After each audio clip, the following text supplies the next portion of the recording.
guys, hari ni 8 hari bulan 7 2026. First job dah petang dah pun. RM68. Hari ni kita sibuk sikit. Lepas tu kita lepak makan-makan jap. Baru layan first job. Angkat basikal elektrik. Favorite driver. Alright. Okay. Full set ni.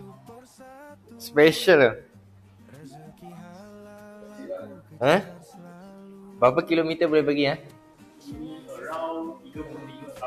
Oh, top speed. Oh, top speed lah. Tapi range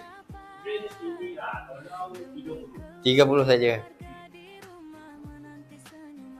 Tapi ni bateri boleh bawa masuk bilik boleh cabut ni.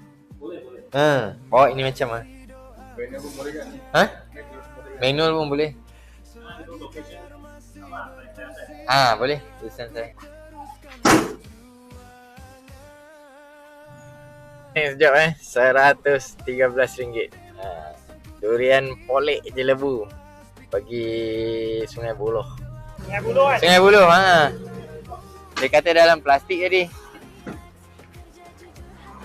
Bekalan telur itik betul lah? Ada telur itik dapat buat durian ni. Durian rezeki. Dapat durian free. Alhamdulillah. Saya pakai tembel mana?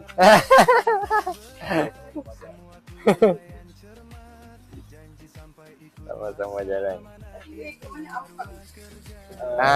Lebuh Raya Lekas. Next job 88.9%. Long haul.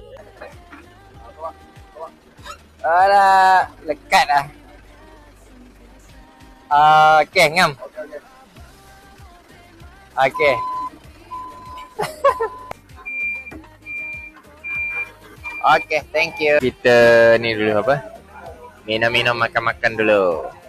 Okay guys, next job 55-70 sen. Tapi kita minta extra lah, RM80.